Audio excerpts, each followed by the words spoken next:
Good evening, Cardinal fans. It is August 23rd, and this week in Cardinal baseball has been very exciting. The Cardinals find themselves in first place of the wild card pack. We're going to get into that, the welcoming back of Big City, the sweep of the Dodgers, the upcoming schedule, and we welcome on two birds on a bat's very own Steve Flowers.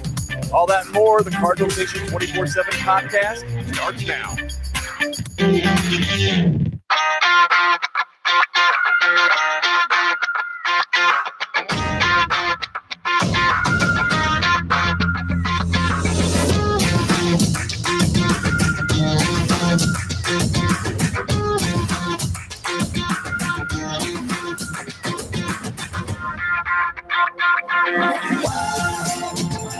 In the air, deep left center field. Edmonds on the run. Dives, and he got it! Oh, number 70! Van Keel out to deep right field. Has a chance to leave the ballpark. It's gone! A 3-run shot for Rick Ankiel back in the major leagues. Swing and a long one. There it is, folks. Baseball history. A second Grand Slam home run for Fernando Tatis in the third inning in Los Angeles, California. And the Cardinals lead it to 11-2. This is the Cardinals Nation 24/7 podcast, the official podcast of the Cardinals Nation 24/7 Facebook page and the Cardinals Nation Facebook group. Here are your hosts, Ron Nuttall and Chris Lawless.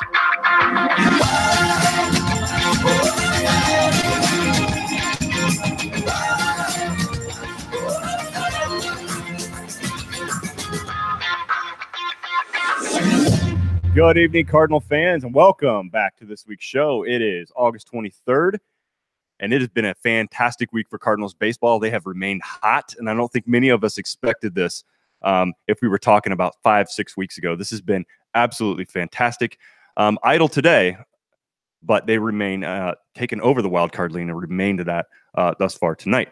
Before we do welcome on our guests, I'm very excited to talk to you. Chris, how's your week been, man? And you've been monitoring the Facebook traffic and all the groups, the pages, and you've got some good news to report. Everything is better when we're winning. I mean, the whole mood of the group, just going to bed at night is, even though it's been super late when I've gotten to bed, well worth staying up for. Cardinals playing great. It's fun.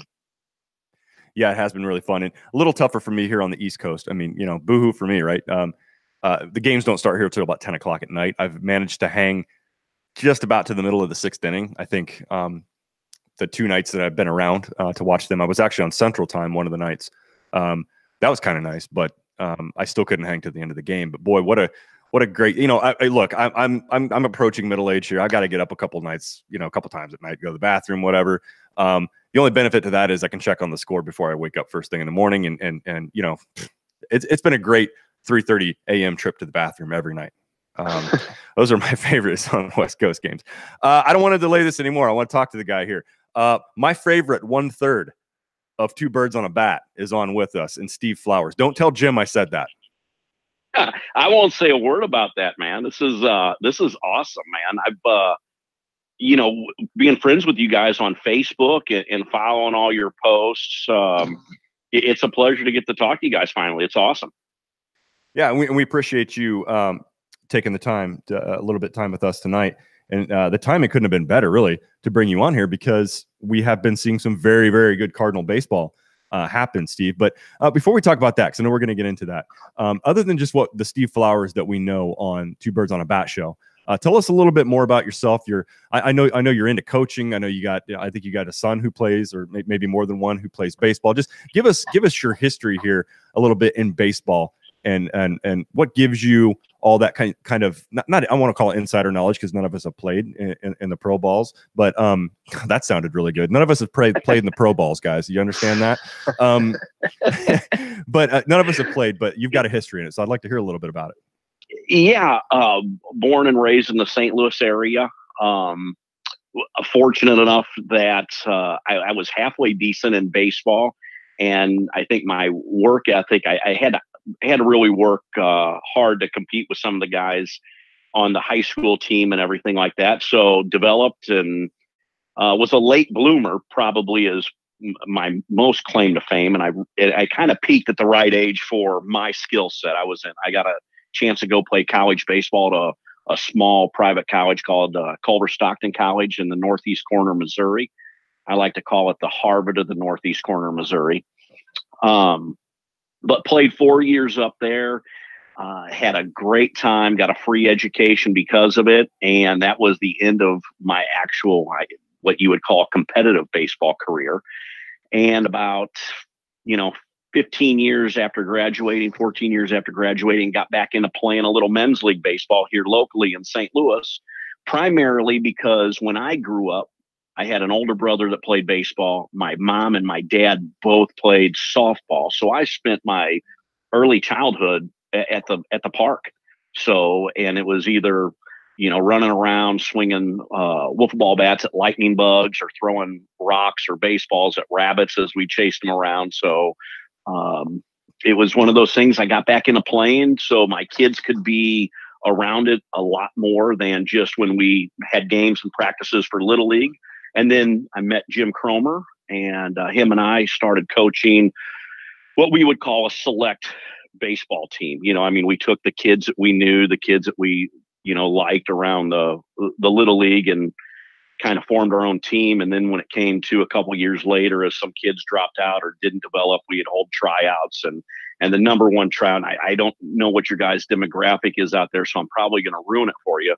But our number one criteria for a tryout was how good looking the mom was. So if the mom was good looking, the kid made the team. If not, then they had to actually have some real talent. All right. So that's one way to do it. Yeah, absolutely. But all in all, right now, I'm 46 years old. I'm still playing what you would consider competitive men's league baseball in a local St. Louis league, and have a lot of fun. And it's much like what draws everybody in, what professional players talk about. The hardest thing to walk away from is the camaraderie, the teamwork, after the game, sitting around having a couple of adult beverages and talking about how we used to be when we were not one step quicker, but like 10 steps quicker. So, but the funny thing is, as far as baseball skill set wise, I learned a lot more when I was coaching and paying a lot more attention to what guys were doing, what drills that they were doing, watching the big leaguers and how they played, than when I was 14, 15, 16 years old, and probably needed to be doing a little bit more of that. So we instilled that in our kids a lot, and try to coach them up and make sure they were doing things the right way. But so that brings us to this time. Yeah, I know Jim was telling me about a podcast that he does for coaching, and I still, bad on me. I want to start at the beginning on that series, but he encouraged me to, hey, go on there, because I've just started coaching my son's 7U, 7-8U league, and so I coach my son's team. I'm gonna take a break and let him not have his dad as a coach, kind of on and off. I think that'd be good for him. But so I'm just kind of getting into this thing here. So I'll take any advice I can get. So I'll definitely check out Jim's podcast on. The hardest thing to do is if you've played baseball or anything like that through upper levels, is to try to teach somebody how to throw. Because to me, it was just natural. I just threw the ball. I don't know how to teach it. So to go through and to watch other coaches and how they teach it and other lines, one I remember is thumb to the thigh, reach for the sky. And you're trying to teach 4, 5, 6, sometimes 7-year-old kids how to throw. Hey, we're playing catch, not fetch type thing. So it's very hard to coach youth sports. That's for sure. Yeah. You know what? The thing is like my 7-year-old, if his brother takes something from him, he can throw just fine. But out on a field, you're exactly right. It's, it's kind of a little bit of dodgeball there if you're not looking. So yeah, it's been fun, but I'm happy to give him the fall. We play 2 seasons out here. We have a spring and a fall because the summers tend to get a little bit hot in this area. So fall, I'm giving him a break from me and let him work under another coach. But Steve, I want to go on to something here. One more stop before we get on to the baseball talk here. Now, evidently, I said something wrong about pineapple pizza. Yeah. What was that? You did. Well, and that's a big controversy out there. It is. I mean, that's a huge, huge controversy. You apparently do not like pineapple on your pizza. No, not really. I am a huge fan of what they call the Hawaiian, the Canadian bacon or the ham with the pineapple chunks on it. One of my favorite pizzas to eat. So I take a little bit of offense to it. I mean, I won't say a traditional pizza. I like the red sauce. I could take really any crust. Being from the St. Louis area, I'm a St. Louis style pizza. I like that fake cheese that we put on top, the Provel, the thin cracker crust. Prefer that, but pineapple and Canadian bacon, ham. I don't see where you go wrong with that. That to me is right there. This is Steve. You got me thinking about it a couple days ago when you asked, "Hey, can we talk about this?" Because I knew, I crossed the food line with him somehow. So it's good. This goes back to grade school, and some kid threw up in the class, and I distinctly remember seeing a chunk of pineapple stained a little bit red mixed in there on the floor, and vomit is hot, and it was hot pineapple pizza. That's what did it. I traced the problem back. Okay. I can't do anything about it. Counselors and therapists that you can see about that, because you're missing the boat. Because with the right crust, the right sauce, that's the sweet and savory, the sweet from the pineapple, savory from the ham. I tell you, I'm getting hungry right now, and I'm eating toasted raviolis. So I could do some more pizza. All right. Hope I didn't ruin it for you with that story. That was third grade, Mrs. Russell, Eastview Elementary School, by the way. I traced it all the way. Who knew that Throwback Thursday would end up being Throw Up Thursday? It has been a few times. The way at least it was a month ago. So let's get into the talk, guys. We just mentioned it a little bit, but the Cardinals have gotten hot and they haven't really quit. We've seen these kind of streaks happen before, but I think this one's a little longer than what we've seen over the last several years. We've seen them go and win half a dozen games in a row. Maybe they'll pull off 3 or 4 series wins and then seem to always take a step or two back. This one feels different. I want to get your take on this, Steve. Does this team and the role they're on now, can you relate it back to any recent Cardinal memories, or is this something different? There was one time at the end, I forget what year it was, but recently, 2012, 13, whatever. Like I said, I'd have to go back and get on that little computer box to figure it out. But yeah, we've been on a roll like this in the recent past, but the way they're doing it now is unbelievable. And we talked a little bit about it on our show. I think right now you got to look at this team and you got to say, the game's not over till that 27th out is recorded. They've been coming back on teams. They've been getting up on teams. They've had that rally late. They've held them off with great pitching. They've had the 1-0, 2-1 games. They've had a couple of decent games where they've outscored some teams. They've had exciting defensive plays, which is probably the most impressive thing from a team for the last 3 years. I think that we all can agree has struggled defensively.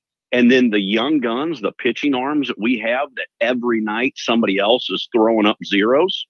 Come on, man. This is if you're not enjoying watching this Cardinal team and the excitement they're playing with, I don't think this is the right club for you to follow, because it's awesome.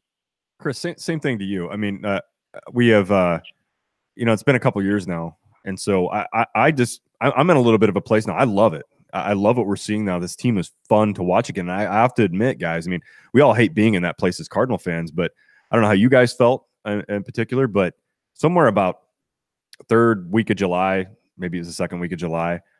I mean, I have to admit, there's been a couple games I couldn't follow all the way through. and it just wasn't very exciting baseball to watch. But Chris, this recent role, I want to ask you the same thing. I mean, how does this one feel different? Have you seen this before? I just want to get your take on this streak because it hasn't stopped. I mean, we recorded last week and they were on a hot streak. It hasn't gone away, man. I'm sure. Yeah, I was gonna say I'm sure that we've had a streak similar to this in the past.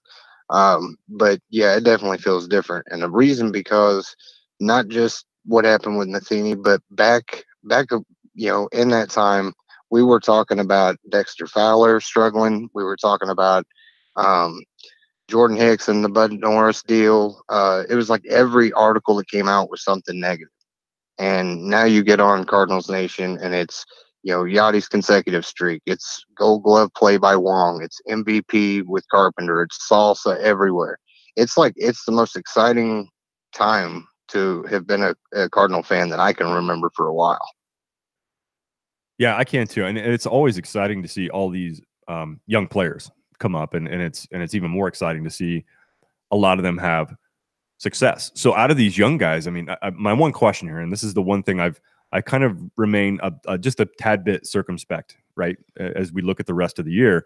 And I'm just, hey, can these young guys keep it up? Can they remain this poised? Because this is a pretty poised young set of players here. I mean, Jack Flaherty, my goodness, if you told me that he had the brain of a 32-year-old veteran in that 22-year-old body, I would believe you, because he just doesn't behave. His mannerisms aren't, he's not overly excited. He looks like he just has control of everything. So that's one young player. Then you got a guy like Ponce de Leon the other night that was, I mean, I don't have a better way to describe it. He was getting pissed on the mound. And I loved seeing that. And then you have a guy like Gomber who had a little bit of a tough outing, but he held it together. I mean, 3 rookies, guys, that we started against the Los Angeles Dodgers. Did we expect anything like that at all to happen at the beginning of the year? Tell me that Flaherty doesn't look cool as shit walking off. Can I say that, by the way? Yeah, you can. Yeah, you can. Okay. This is not a family show. He is so cool walking off the mound, walking to the dugout. I mean, I'm almost like, wow. You get a little man crush on him. Good-looking kid, big kid, and all of a sudden he strikes out or gets a fly out, and he just walks like, yeah, this is my ballpark. Get used to it, sucker. I'm going to be here for a while. Yeah. I love it. Yeah, I do too. And so out of that, guys, I mean, do you have any Steve, you're looking at, hey, this is a pretty young group. Do you think that this young group would be performing the way they are if it wasn't for Schilt? And I'm not saying just Schilt because he's the new guy, but these guys have been around Mike Schilt before they ever stepped up to the big leagues. There has to be a certain comfort level. They have to know that guy, and that guy knows them very well. So how much of an impact the success that these young guys are having right now have to do with having some familiar faces in the dugout, batting coaches like Budaska and Greer, and then of course Schilt. So they've seen these guys before. There has to be some element of that there. Well, not only that, but take the for instance that they've won how many PCL championships now? Is it back-to-back, or they've been super, super competitive right down at Memphis for the last couple of years with those guys in the dugout. So I think it's just, to them, they're just out there playing. This isn't man, we're playing at Busch Stadium. They're out there and they're looking around and they're like, yeah, I just spent the last 4 years with this pitcher. Hey, I've been throwing this guy. This was my been my center fielder, my right fielder. Mm-hmm. So to them, I think that it might be the best mix of what happened is Schiltz up there, Greer, the batting coaches, everything's normal to them from what they've had for the past couple of years, where they've had a ton of success. Now, you do get scared at, okay, this is a longer season, and eventually the stage has to catch up with you. Somewhere along the line, you have to get somewhere and go, man, this isn't normal. These people, and we all know, even watching playoff baseball on TV, that there is a different energy, a different feel. Even on TV, they got a feeling in the ball yard, right? I think you can tell that by watching. I think you can, and we're not going to. I'm curious to your opinion here in a second, here, Steve, on this matter. But Chris had posted a little bit of something about this on the group. But it's hard not to contrast the two clubs, the first half club, and we'll call the new club. Even though obviously it wasn't total turnover, right? There are key elements, key pieces of the club that had to remain there. I mean, Yadier Molina. Obviously, he's a positive factor. If you're looking at the front half, back half, doesn't matter. That guy's got to be there. And how many games did he just catch in a row? Like 25. I think it was 28 or 29. I mean, just unbelievable. That's crazy. But it's hard not to compare. And when you're comparing them, it's hard to ignore the fact that this was a Mike Matheny club before and now a Mike Schilt club after. But Chris, you wrote about this on Facebook, and you and I agree with this here. And I'm curious to get Steve's opinion on this, but I'm okay that for a period of time that was kind of a natural thing to do. You're going to compare these two guys because you're looking at essentially two different clubs. But at this point in time, I just kind of feeling like I'm enjoying this so much. I don't want to look back at the front of the year. I'm enjoying this. I'm ready to move on. I love what I see here. I don't need to call out or make mention of Mike Matheny's first half or his last 6.5 years. That's just my personal feeling on this. I really liked the guy as a player. I thought that he was a leader from 2000 to 2004. He was one of the club leaders. I mean, a club that had the likes of Albert Pujols and Jim Edmonds and Scott Rowland. I mean, he was one of the leaders of this ball team. And when he took over as manager in 2012, it made sense to me at the time, even without his lack of experience, because he was a Cardinals way player. He knew this. He knew how they played the game. He knew their approach. He played under La Russa, obviously. So I think it was a easier transition for that club at that time. And I think it worked for a period of time. But as the roster turned over, they got younger, personnel changed. It just wasn't working anymore. But I don't have to go back and bash Mike Matheny anymore. I don't want to enjoy what Mike Schilt is doing at this point. Bernie Miklas, which I agree with probably about 90% of what that guy says. I listen to his radio show quite often. It's on in the morning. I've got to commute. But everybody just cannot avoid calling Mike Matheny out or contrasting that at this point. How do you feel about that? Because I'm ready to move on. I'm with you. I think we need to move on. I'll tell you a little story, and I'll go back to my college playing days. I played for a guy that probably reminds me a little bit of Matheny. He was a competitor. He liked to, get out there and still, field ground balls or take batting practice. But for some reason, he lacked the motivation, or there were things that he did in his coaching style or his approach to coaching the game that a lot of guys didn't like. And we had, I thought, a lot of talent on our college team, and we were never better than 500. And a lot of times we were worse than 500. And I remember the athletic director coming to me one day. It was going in my senior year, and he goes, "Hey, listen, we're all about being student athletes, but at some point, losing isn't good. So do we need to make a coaching change?" And I looked at him, I said, "Hey, we're the ones swinging the bats and fielding the balls and throwing and things like that. I don't know how much a coach plays into it." So they kept him for a couple more years. I graduated, moved on. They ended up bringing in a different guy, complete different style, and they went to a couple of College World Series at the NAIA level. And these were players that had played with me as when they were freshmen. I was a senior, and they called me and they said, there was a lot more talent on our team with the other coach. But this new guy, there was something about the energy, something about his approach, something he brought to the table that makes all the difference. So when you look at a Mike Matheny and you look at his results, and then you look at the Schilt and you go, wow, I mean, this guy's, 12, 13, 14 games over 500 in this little sample size. Maybe there's something to it. Unfortunately, I didn't get to live both sides of it. I only got to live the bad side of it. Mm-hmm. But the good side, these Cardinals are seeing it now. And you just can't describe the energy out there that we see as fans watching them on TV.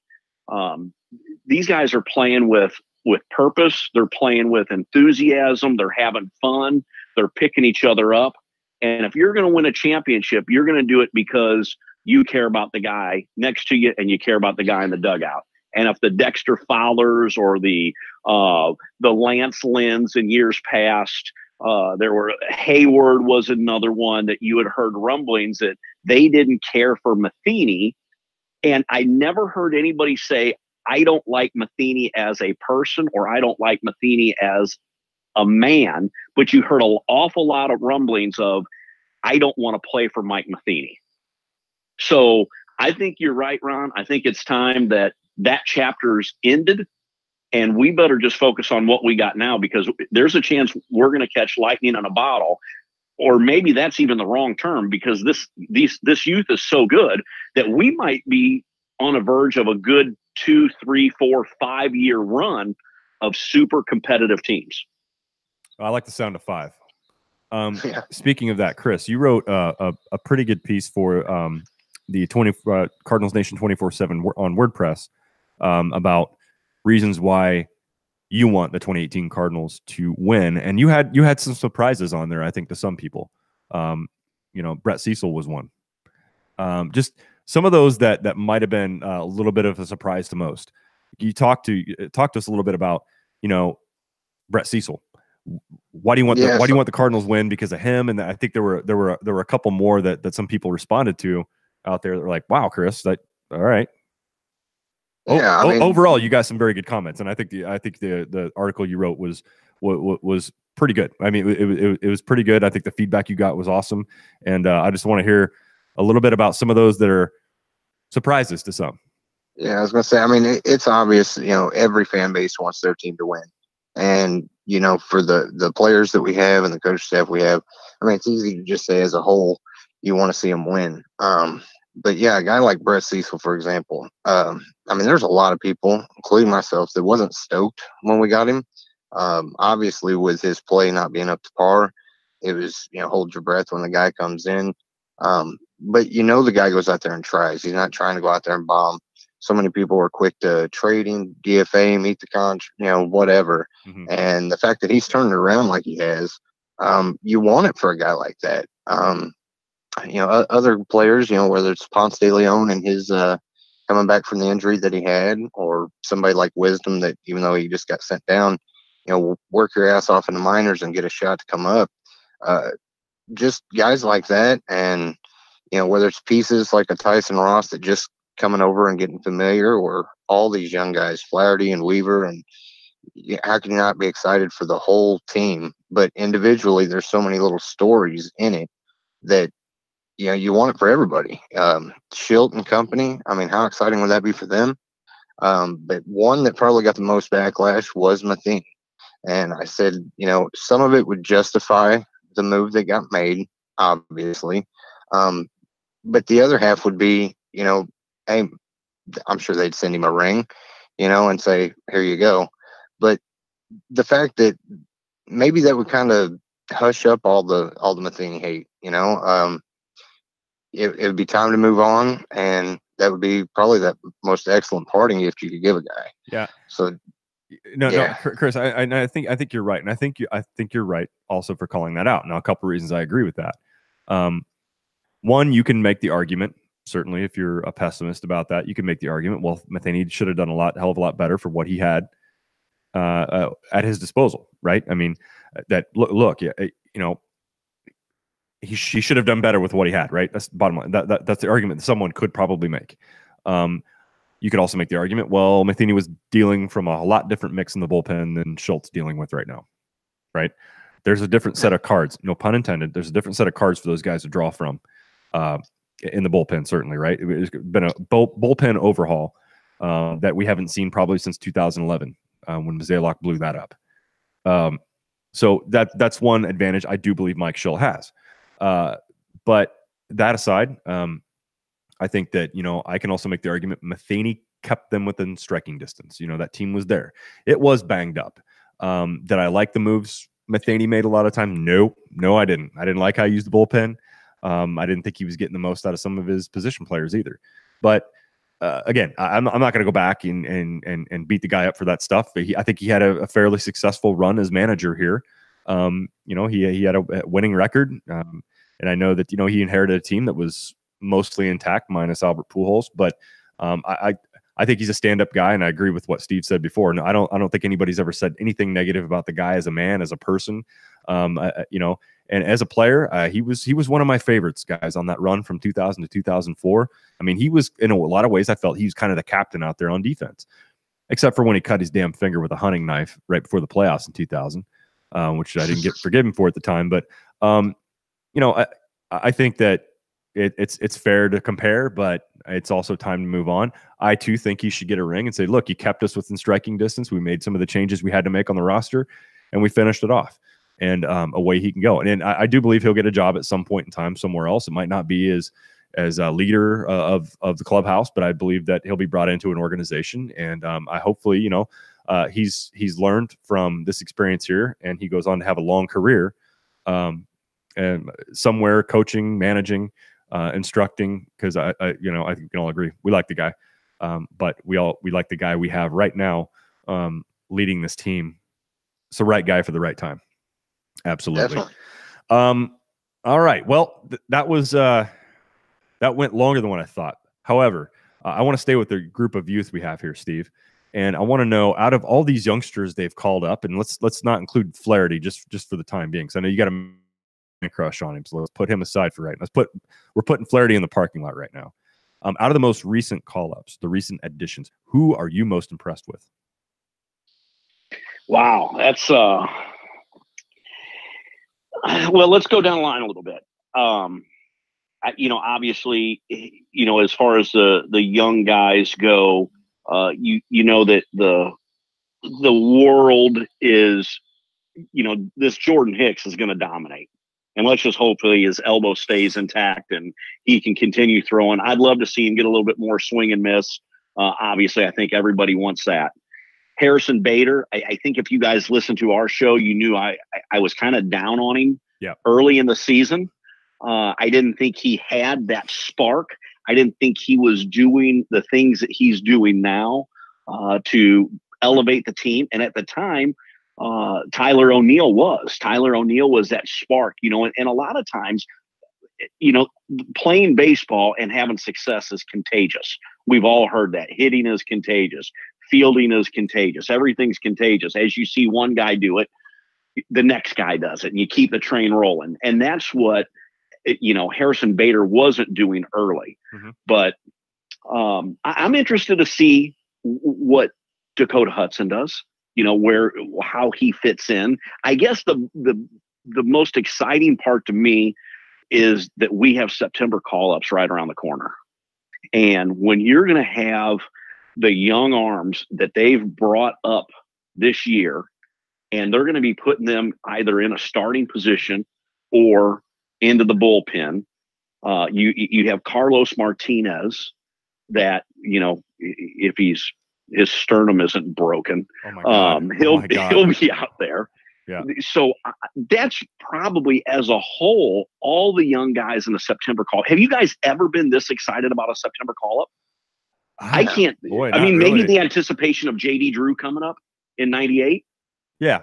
But from a September call-up, when you can have all these guys, when you're not watching guys go back and forth to Memphis constantly, here comes, and they do a lot. Matt Adams signs, they get him, and all of a sudden he got a 10-day stint for Ozuna, which coincidentally, when he comes off, it's probably right there at the beginning of September. So you don't have to make the roster moves. But I think as a whole, to see how all these guys play in, and to watch Schilt sit there and almost go eeny, meeny, miny, mo, almost like Matheny did, but Matheny was doing it from a negative standpoint. Who's going to blow it for us? He was and playing Schilt it very saying, defensive. Eeny, meeny, miny, mo, who's going to go in and have a shutdown inning or a shutdown 2 innings, whatever we need. So that's pretty awesome. Yeah, no, I agree. And Chris, I want to get your opinion on it too. Out of all these recent call-ups and everything, like it's hard, Steve. It's a hard question because we're looking at like a lineup of them, right? I mean, not literally a lineup, but we're looking like a line of guys. I mean, how many Cardinals have made their debut this year? It's been incredible. And that's a stat that I think I asked Ben Cerruti that, Chris, just over Messenger. Like, when's the last year the Cardinals have had this many debuts? Because not only debuts, but like starting pitching debuts. Oh yeah. Well, sure. That's the exciting thing. And you're leading the wild card, and you're 2 games back of leading your division, and you've rolled out 5 guys. At some point, you went back to back to back out in LA. Come on, man. That's a tough question. Yeah, you know the only sucky thing right now. I did a score check. So we got the Cubs ahead of the Reds right now. Come on, Cincinnati, really? What else do we got? What else do we? Okay, so Colorado. Colorado. San Diego couldn't hold them off. Steve, do you know how I feel about San Diego? I know you don't listen to this program. You can't, but Chris, I'm not going to waste our time talking about San Diego. I love the Padres, Steve. I really do. I love that bottom-feeding Rule 5 team. Okay. So anyway, we'll move on. Little sarcasm there. Man, I tell you what. Yeah, Chris, same question. Yeah, all these guys, like this recent call up, you're like, wow, that heard about him. Love seeing these guys, but that one right there, that guy is like shocked. He's going to be here for years. He's going to be one of our next core players. As far as core players, I think Harrison Bader's making his mark. I don't think it's fair to really say he's the next Jim Edmonds in the outfield, but man, he is a constant web gem right now. Between him and Colton Wong, it's crazy. Except for Win O'Neill's in right field. Yeah, that's kind of an obstacle, and a big one. But yeah, I'd say Harrison Bader probably as far as the most exciting. But I'll kind of jump on a little bit of what Steve said with the upcoming September call-ups. We're getting all excited about these young guys, but in the mix of that is a Michael Wacha and an Adam Wainwright that at the beginning of the year, that's, top of the rotation pieces. And we're still doing all this without an Alex Reyes that we were all pumped about. So, I mean, to see this team thrive the way it has without those pieces is just, it's unreal. Oh, my God, Chris, I've done it again, man. You just threw out Alex Reyes' name, and Steve, earlier in the year, right before Reyes came back, it was only our second episode, Chris. I think you had a tooth problem that night. You weren't on the show that night. It was Tara Wellman, from Right. Birds on the Black, but we had talked about Alex Reyes returning because she had watched one of his rehab starts in Peoria. I tell you, because he had been out so long, and because the Cardinals pitching wasn't their issue. If pitching was our issue and we desperately needed a starter, Alex Reyes is high on everybody's radar. Everybody's watching his progress. But he really kind of fell off my radar. Not in a negative way. I'm just saying, the urgency to have a potential top of the line rotation guy wasn't there, and so I wasn't paying attention to it much. And because their starting pitching has been so good this year, the fact that they've missed him, Chris, I think is an excellent point. Like next year, he's coming back, and we've got all these guys right now. I mean, I don't remember a time when there's been this much promise in a very young rotation. It's been a long. I don't know if I ever remember this many potential arms looking like over the next 5 and 6 years. This is really exciting. Yeah, I mean, we're going to have Miles Michaelis back. Yeah, but at the same time, like we could do. I'm not saying do without, like do better than. Yeah. But when you've got Gomber and you've got Flaherty, and you've got Weaver, and you've got a Hudson, Ponce de Leon, Hicks was a starter. It's just a plethora of arms right now, and they're all young, controllable pieces. So that's going to contribute to a pretty good run, in my opinion.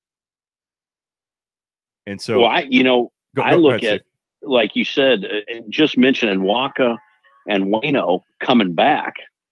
That's going to be huge for these young guys. I know they're there with them on a daily basis, and they're probably more influential than anybody with the young guys. Making sure they're staying professional and handling their business. But that's a huge factor as far as keeping these guys fresh, keeping them energized, and keeping them with understanding there's a big picture here. To have Wacha and Waino with them, that's going to be huge down the stretch. Yeah, I couldn't agree more. And you got to think, guys. I'm just wondering, your Wacha, your Waino, I don't know how many years of control Wacha has left. Is it one more after this year, Chris? I think it is. But Waino's potentially his last stint here as a Cardinal. You'd have to think these guys coming back, seeing all these young guys there, energizing the clubhouse. energizing the bullpen. You'd have to think that it's going to have an effect on these guys coming back, and not in a bad way. I think it's going to give them an adrenaline rush for the stretch run. I firmly believe that. I think that if Waino is able to get himself back here in any capacity, I believe that he's going to be in that bullpen. If it's a stretch of games where they need to rest a starter, I could see them giving him a one last start sometime in September if it's not in a critical situation. But I'm excited to see him get back, throw a few more times, because I think he's going to be energized by this youth that's there, and I think Walker is going to be the same way. So I don't look at those two guys coming back as a negative. You know, we're going to be able to expand the rosters in September.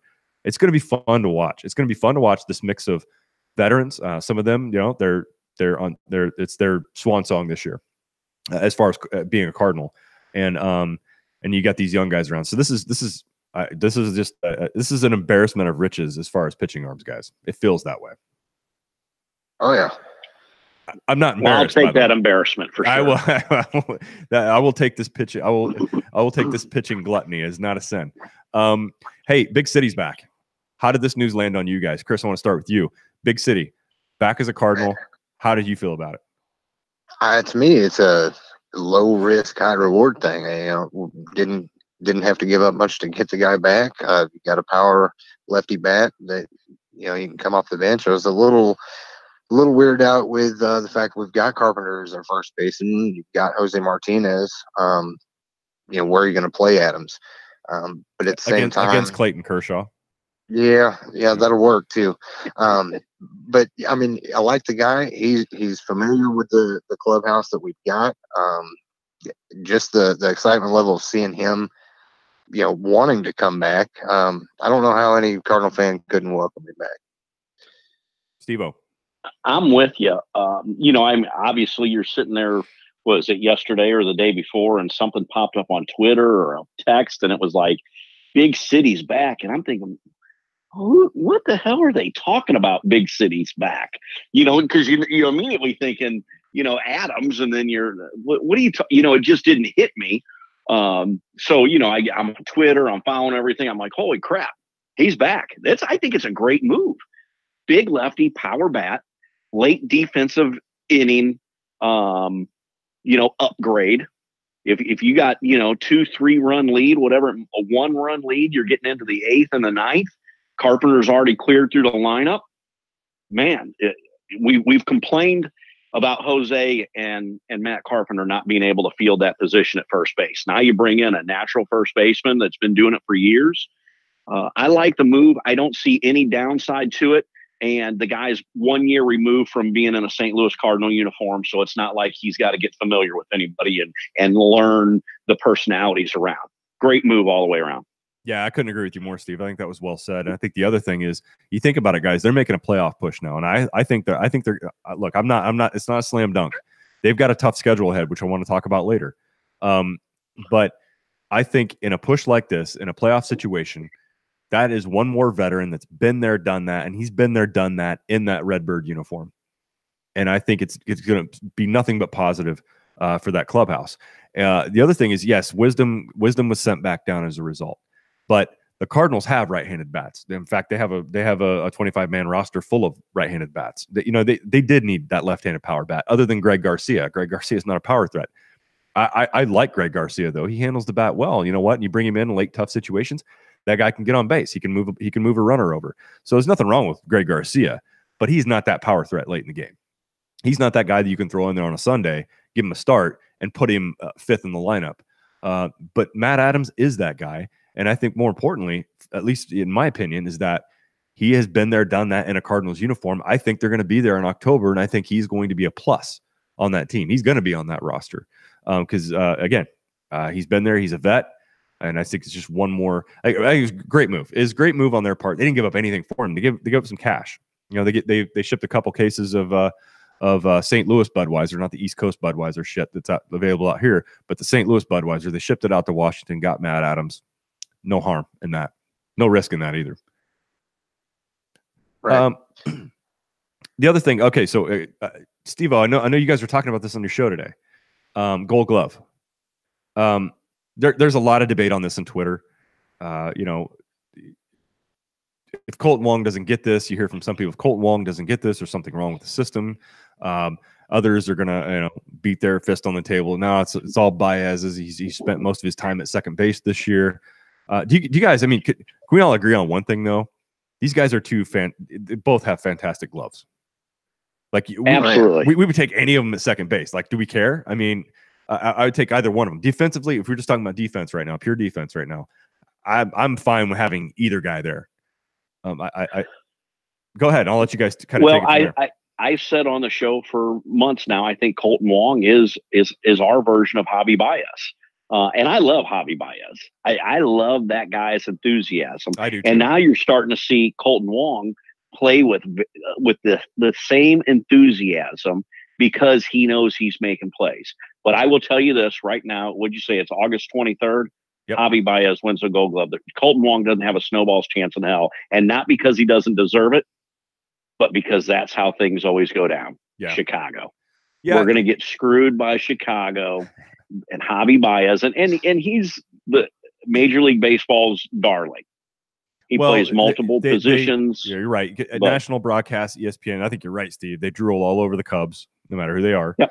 And I also think that Colton Wong is going to be penalized a little bit for Colton Wong sat the bench quite a few games this year. Matheny did not give him regular playing time. Even when he'd have a game or two where he was playing well, he'd find himself back on the bench again a lot of times.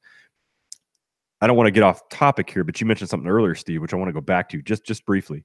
You mentioned Hayward. There were some other players you rattled off that, maybe didn't really mesh well with Matheny as manager. His style just didn't work with theirs. You have to look at Colton Wong as kind of an internal case study right now. Now that he knows he has a role, he knows he's going to get regular playing time. He knows he is their second baseman. We are watching a different Colton Wong, not defensively, but overall as a player.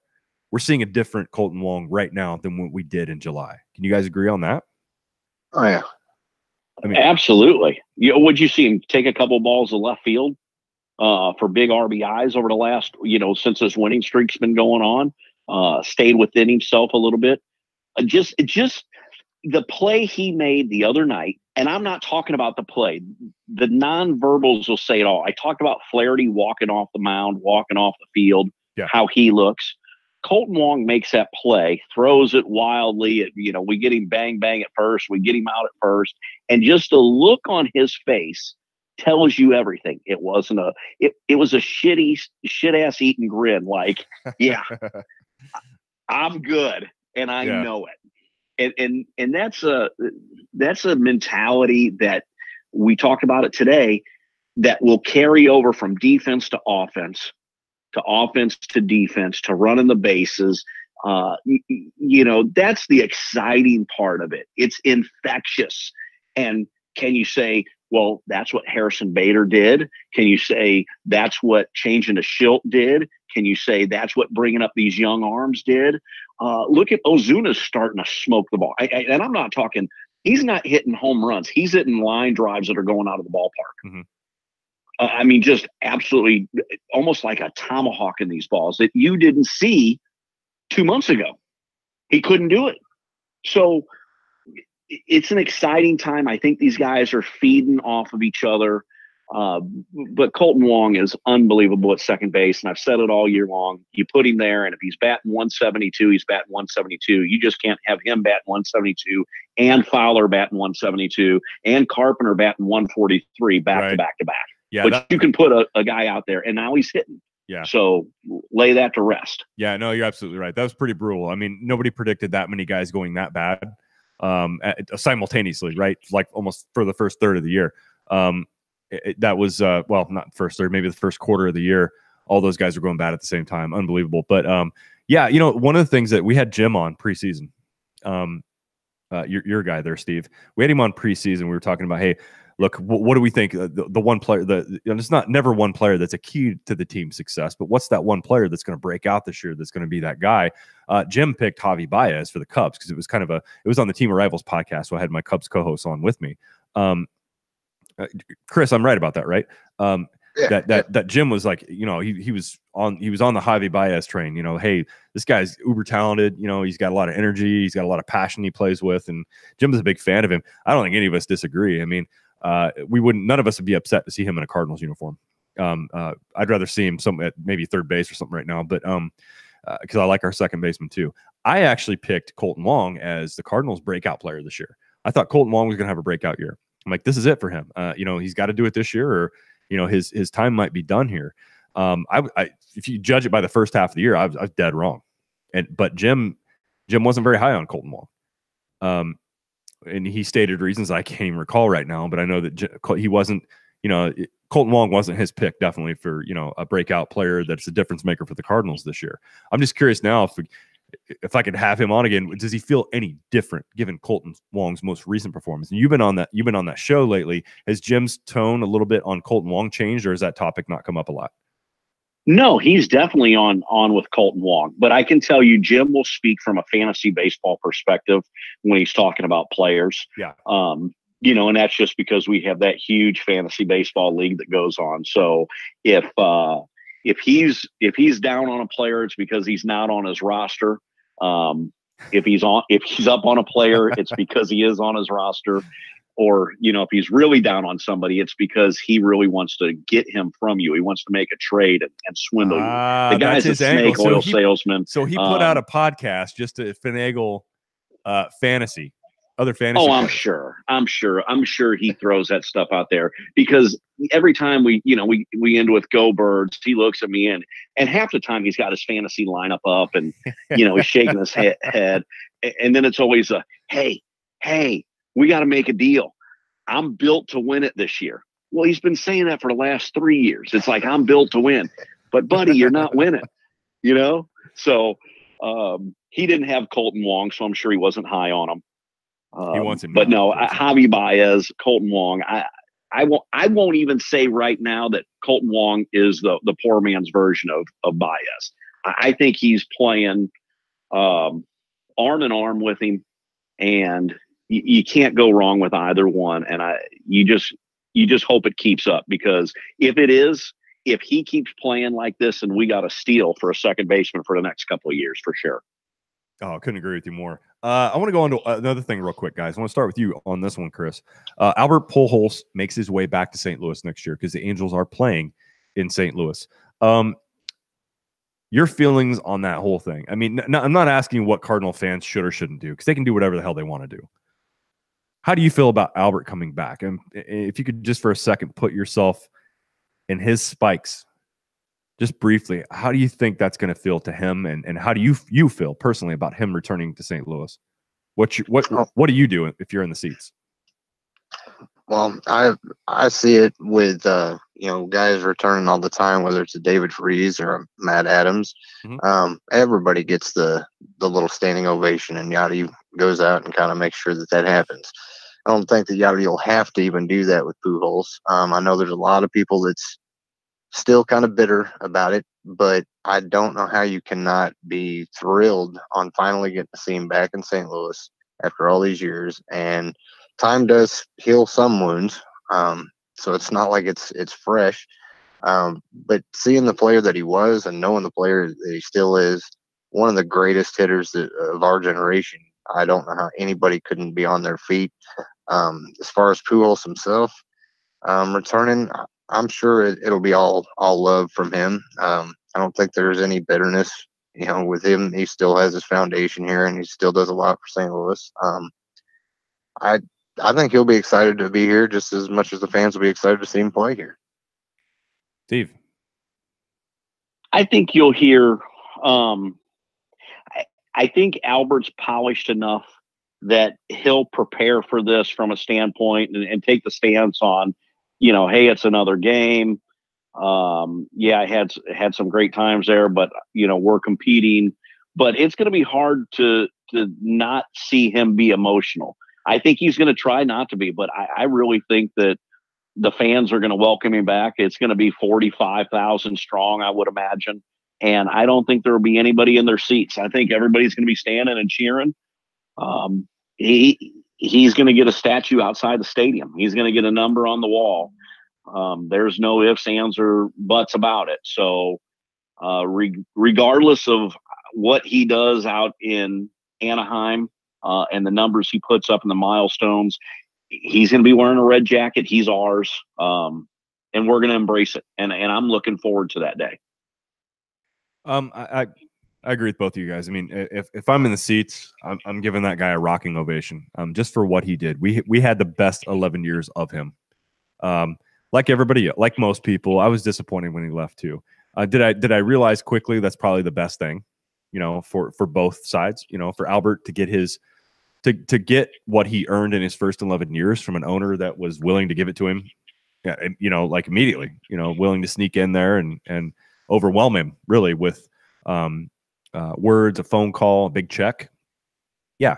I don't hold that against Albert anymore. Yeah, I was younger and I was pissed when that happened, but we all get over that. Time heals a lot of things. I think that guy's going to get one of the loudest ovations that any visiting player has ever received in Busch Stadium. Probably the most rousing ovation that we have known. David Freese is a close second when he returned, but I think Albert's going to get an overwhelming response. I agree with you, Steve. I think you hit the nail on the head with that. Albert's going to try to be Albert, but I think the love there is going to overwhelm him just a bit. And he's going to be happier than he thinks he's going to be back in St. Louis for those 3 days. Right. Ron, let me turn the tables on you. I want to ask you a question because I try to ask this to everybody when the Pujols conversation comes up. Oh, my God. I don't get asked questions. How do I do this, Chris? Yeah, here we go. So, all right. Given that Pujols isn't with us, yep, there's a couple of different sides to baseball. There's the on-the-field performance, and then there's the actual business part of baseball. Right. It is my belief that on the field, the Cardinals did the right thing and the best thing for the franchise. But I believe as far as the business side of baseball, meaning the monetary value that a franchise is worth and makes on an annual basis, that they will never recover that money that they would have made had they kept Pujols, even with a bad contract. I think you can absolutely. That's a good argument to make. What would that have done? They obviously had a new TV contract at some point in time after he had left, but I don't want to sidetrack. Your question was, how do they ever recover that, right? From a business standpoint, that star power, that getting butts into the seats or merchandise, how do they recover from not having that guy, that star, right? Because that star, many can look at it analytically and say, well, he doesn't rate that value, right? And you can only spend so much on your roster year over year over year. Why allocate that many resources to this level of production? But there's also the other side, Steve, and I think that's what you're alluding to, that star power, that attraction, that name, that this generation Stan Musial. What could that have been if he was here? Will they ever recover from that?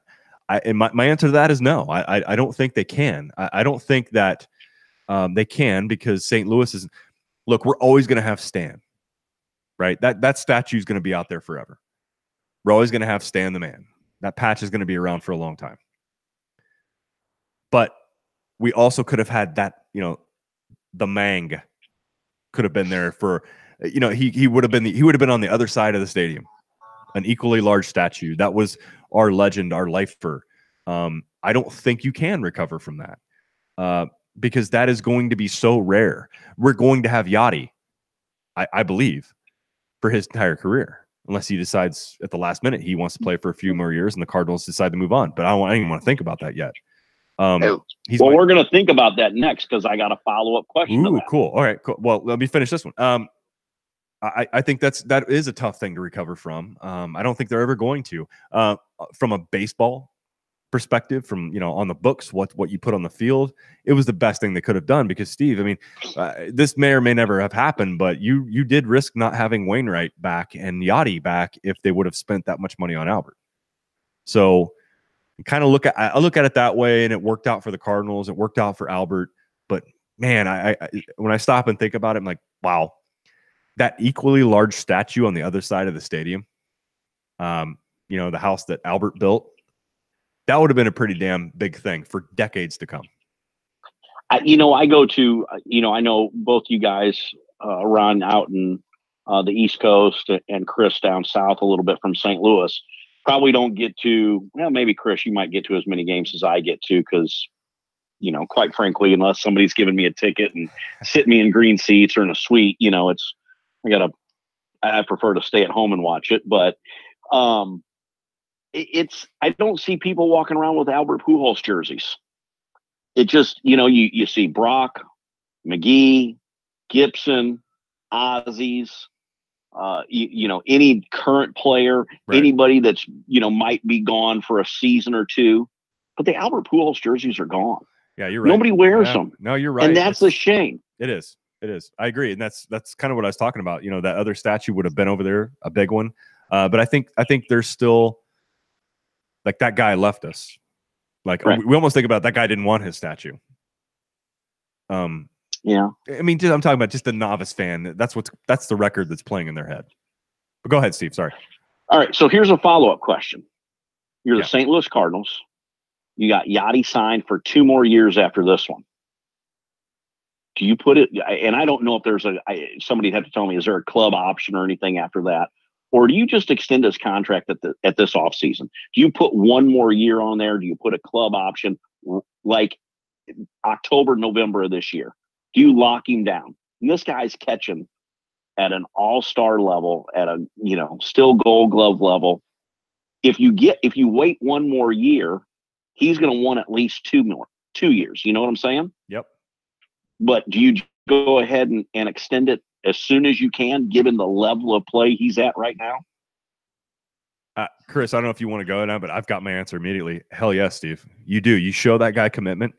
You show that guy. I mean, he had a lot of choices in front of him throughout his career. He could have taken several different paths. He chose to stay here. He wants to be here.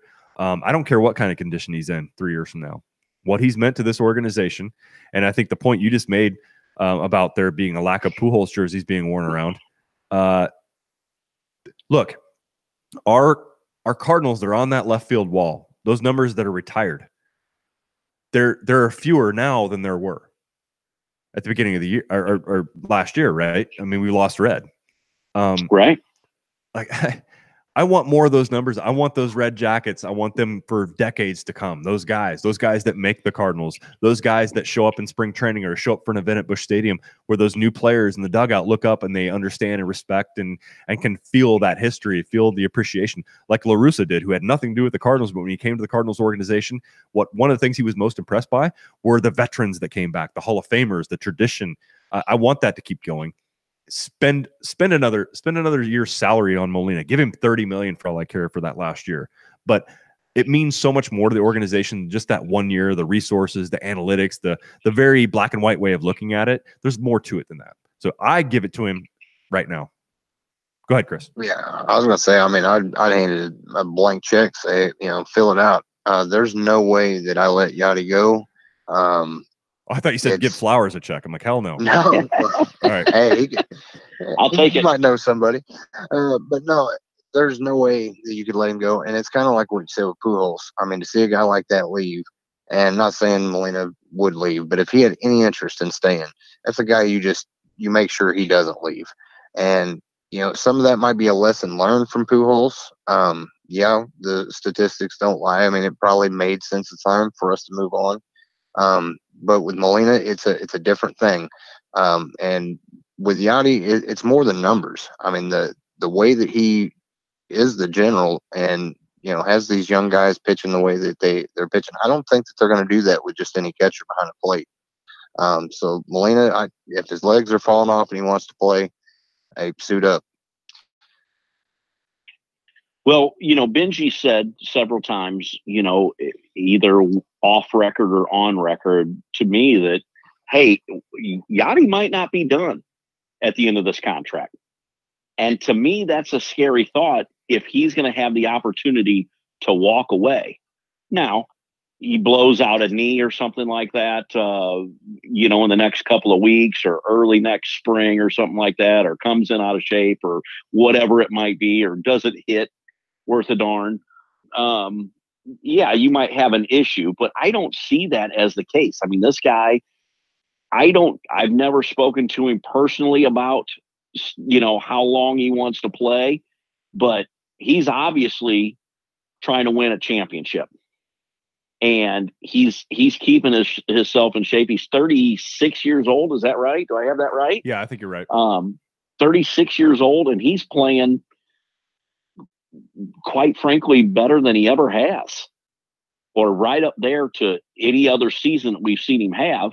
I mean, 28 games in a row, 29 games in a row, catching after the age of 35, setting a record.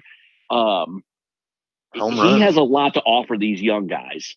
And if you're talking about with the guns that we have, to saying that we have a 3, 4, 5 year run on us, well, you better have a majority of those years with Yachty behind the plate and mentoring the new catchers that are coming up and bringing these pitchers along for the ride, because he's invaluable with his experience. Yeah, I couldn't agree with you more, Steve. And I want him to finish his career. I want him to take his tour around the league, his farewell tour, like you've seen the guys like Trevor Hoffman and Chipper Jones, those guys do. I want to see that happen to a Cardinal player, and nobody more than Yachty or Molina. My 13-year-old's favorite player. He'd be heartbroken to see that guy in any other uniform. A lot of us would. Oh, yeah. Without a doubt.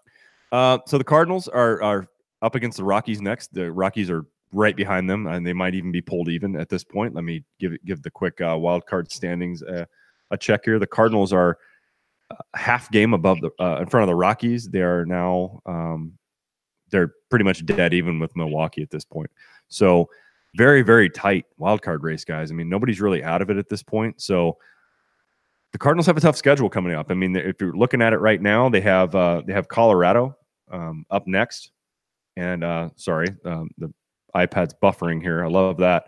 Rockies, and they come home to face the Pirates, then the Reds. But then it's interesting because they're going to be in Washington. Oh, here's the news that you don't know about me. So at the end of this month, the Cardinals face the Reds at home on the 31st. They play them for 3 games. Then they go to D.C. to play 3 games. I can't watch any of them. Okay, so where's the punchline? Why not? Cincinnati claims Charlotte, North Carolina is part of their market. And I have MLB.TV, so I am blacked out for 6 days. Now that's what's that? Is that a cable issue? Is that now? I'm a cable cutter. I do MLB channel. I do MLB.TV. So the package there. No, I do MLB.TV. I'm a cable cutter, so I use DirecTV Now, which is a streaming service. They don't offer Fox Sports Ohio or DC. So I rely on guys like you to tell me what the hell happened, because now I can get the audio feed, and look, I'm not going to complain. I get to listen to Rudy and Shannon call the game.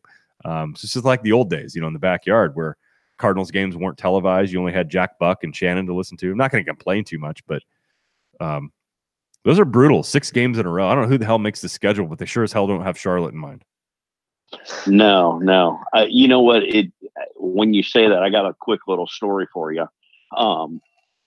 So we moved over to the current area that we live in back in like 1984, winter of 84.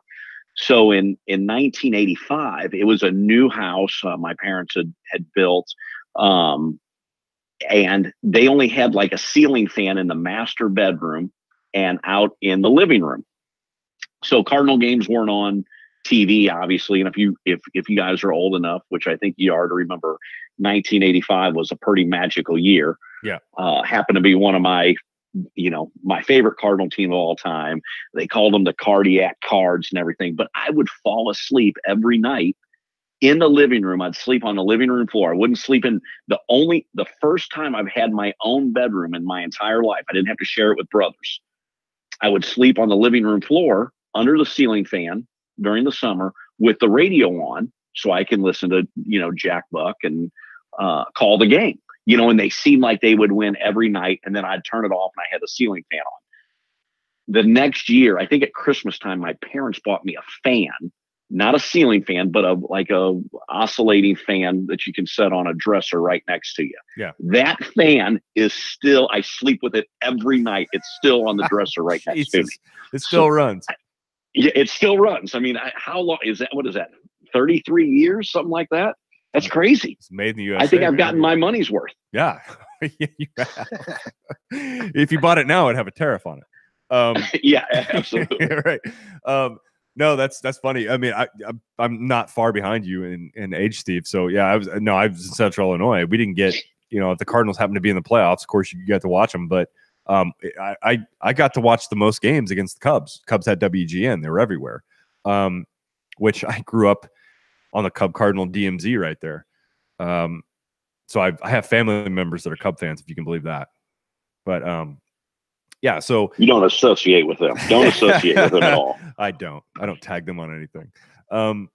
But no, yeah. So I grew up in that area, but no, I didn't get to watch them either. And I like you, many nights, school nights, that I went to bed listening to Jack Buck. So good memories, but I get to relive that in a couple weeks. I'll let you guys. Yeah, absolutely. I'll let you guys know how it goes. All right, boy, I tell you, we're running a little bit long here, but Steve, man, I'm so glad you got to join us tonight. It's been a lot of fun talking to you. Well, here's the problem I have with you guys. Oh boy. If we want to start with complaints, Ron, you reached out to me like a month and a half ago, right? 2 months ago. I forget when it was. Yeah. And you on through Facebook and you said, hey, we want to have you on the podcast. And obviously you guys are a huge supporter of our show and everything, and love what you guys do for us and everything. I'm like, yeah, sure. When are we doing it? And you scheduled it like 8 weeks out, bro. I'm a last minute guy. Hey, I'm doing a show in 20 minutes. What are you doing for the next hour? I'm ready. Let's do this. I'm not a schedule guy. I'm not 2 months out. That's why I told you, hey, just, hit me that week. Make sure you hit me about 15 minutes before we go on. And I did. I took your advice. Yeah, you did. Absolutely. And that works out the best. But I was actually looking forward to it. I made sure the phone was charged. The earbuds were charged. I sent the wife out to have cocktails with one of her friends.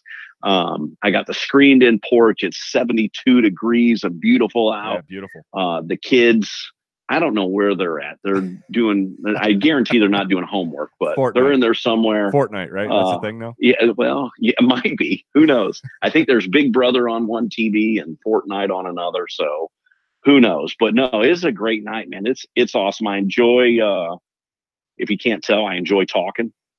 I enjoy talking sports. I enjoy talking Cardinal baseball.